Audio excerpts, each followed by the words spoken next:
હોટલમાં તમારું સ્વાગત છે। આજે તમારે હું એક ન્યૂ રેસીપી લઈને આવી છું। તમે ટીકી તો ઘણી ખાતી જ હશે। આજે હું તમને પૌવા સ્ટીમ ટીકી બનાવતા શીખવાડી। તે બનાવવી ખૂબ જ ઈઝી છે। તમે આલુ ટીકી, વેજીટેબલ ટીકી ઘણી બધી ખાધી હશે, પણ આ ટીકી આ રીતની ક્યારેય ટ્રાય નહીં કરી હોય। આ રીતની ટ્રાય કરશો તો એકદમ સરસ, યમી અને ટેસ્ટી બનશે અને બાળકોને તથા મોટાને બધાને ભાવશે અને બનાવવી ખૂબ જ ઈઝી છે। તો ચાલો આપણે બનાવવાનું સ્ટાર્ટ કરીએ। मैं एक वाटकी पौवा लीधा है। आ रीतनी जारी में नाखी धोई लेशुं आपणे। तो आ रीतनी पाणी नाखी अने आपणे आने सरस रीतना धोई लेवानुं छे अने हाथथी मददथी हूँ आने धोई लऊं छुं। जो मैं धोई लीधा है पौवाने, हवे आपणे एक मिक्सर जार में पौवा बधा नाखी देशुं एने।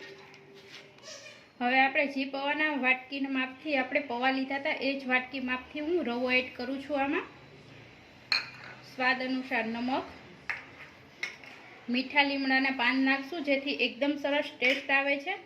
अने एक लींबूनो रस, जो आनी जग्याए तमे दहीनो पण उपयोग करी शको छो। मैं दही नथी नाख्युं। हवे आपणे थोड़ुं एक नानी वाटकी पाणी एड करशुं अने आ बधुं आपणे पीसी लेशुं। आने आपणे दरदरू पीसवानुं छे, एकदम क्रश नथी करी नाखवानुं। मैं जो एकदम क्रश करी लीधुं छे, एकदम नथी करवानुं। तमे जोई शको छो अधकचरू मैं क्रश कर्युं छे। हवे आने हूँ एक बाउलमां काढी लઉં છું। हवे आ रीतनु मैं एक बाउल में काढी लीधुं छे। हवे आपणे उपरना मसाला नाखशुं। मैं एक नानी वाटकी मरचा ने कटकी करी अने लीधी छे अने उपरथी आपणे कोथमीर एड करीशुं। हवे आ बधुं सरस हाथनी मददथी आपणे आने मिक्स करी लेशुं। तमे जोई शको छो एकदम सरस मिक्स थई गयुं छे अने टेस्टी लागे छे। अने एनुं टेक्सचर आ रीतनुं आपणे राखवानुं छे। एनुं बेन आ रीतनुं टेक्सचर राखी अने हूँ हाथ साफ करी लઉં છું। आ रीतना मैं ढोकळिયું लीधुं छे, एमां अंदर झारी राखी दीधी छे। आपणे टीकीने स्टीम करीशुं। हवे मैं बे हाथमां तेल लगावी दीधुं छे अने आपणे नानुं एवुं लोहું लेशुं अने आने गोળ शेप आपीशुं। आ रीतना गोળ शेप आपी वच्चे राउंड करी देशुं। तमे जोई शको छो अने ढोकळीमां स्टीम करवा मूकी देशुं। आ ज रीतना हूँ बीजी टीकी बनावी लઉં છું અને આ રીતના સ્ટીમ કરવા મૂકી દઉં છું। જો તમે જારીની જગ્યાએ, ઢોકળિયાની જગ્યાએ તમારી પાસે ઇડલી સ્ટેન્ડ હોય તો તમે એ પણ લઈ શકો છો, અથવા આ રીતના ટીકી મેં ઉપર સ્ટીમ કરવા મૂકી દીધી છે। હવે ઢાંકણને ઢાંકી અને 5 થી 10 મિનિટ આપણે એને ચડવા દેશું। હવે આપણી 10 મિનિટ થઈ ગઈ છે। આપણે ટીકી જોઈ લેશું। આપણે નાઈફની મદદથી ચેક કરીશું। જો નાઈફમાં ટીકી ચોટશે નહીં તો આપણી ટીકી એકદમ સરસ બની અને તૈયાર છે। હવે હું આ ટીકી ચીપિયાની મદદથી નીચે ઉતારી લઉં છું ડીશમાં।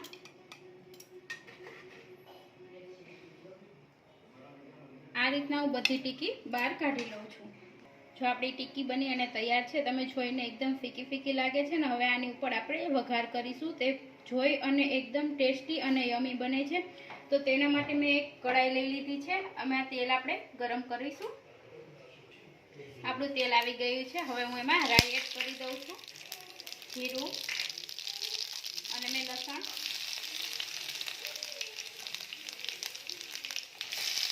એક વાટકી નાની વાટકી ડુંગળી, આને આપણે હલાવી લેશું। આ રીતના મિક્સ કરી લેશું। હવે એમાં આપણે ટમેટા, એક અડધી વાટકી ટમેટા, મરચાં તમે સ્કીપ કરી શકો છો અને આને આપણે મિક્સ કરી લેશું। હવે સ્વાદ અનુસાર નમક, આપણે નમક ટીકીમાં પણ નાખીશું એટલે અત્યારે હું થોડુંક જ નાખું છું। જ્યાં લગીને આપણે ટમેટા એકદમ ગળી ના જાય ત્યાં લગીને આને આપણે ચડવા દઈશું।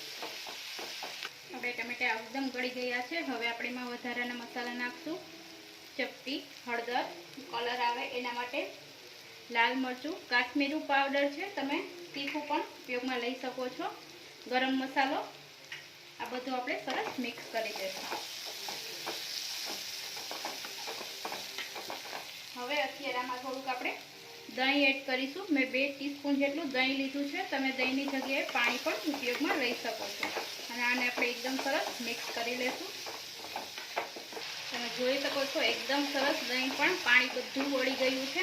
હવે અત્યારે જે આપણે ટીકી બનાવી હતી તે ટીકી આમાં આપણે એડ કરીશું। રીતના બધી ટીકી હું અત્યારે એડ કરી અને હલાવી લઉં છું। આ રીતની બધી ટીકી આપણે મિક્સ કરી લેશું અને આપણી ટીકી બની અને તૈયાર છે। તો હવે આપણે સર્વિંગ પ્લેટમાં સર્વ કરીશું। સાદી ટીકી આપણે બંને ટીકી સર્વ કરીશું।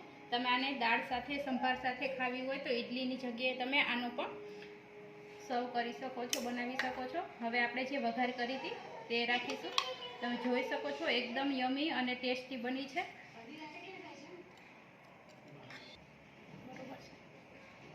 આપણું પોહા ટીકી બની અને તૈયાર છે। જો તમને મારી રેસીપી ગમી હોય તો લાઈક કરો, શેર કરો અને સબસ્ક્રાઈબ કરવાનું ના ભૂલશો। અને જો તમે મારી ચેનલ ઉપર નવા હોય તો મારી ચેનલને સબસ્ક્રાઈબ જરૂર કરી દેજો। ફરી મળીશું ન્યૂ રેસીપી સાથે। થેન્ક યુ ફોર વોચિંગ અને કોમેન્ટ બોક્સમાં જરૂર જણાવજો તો કે તમને મારી રેસીપી કેવી લાગી છે।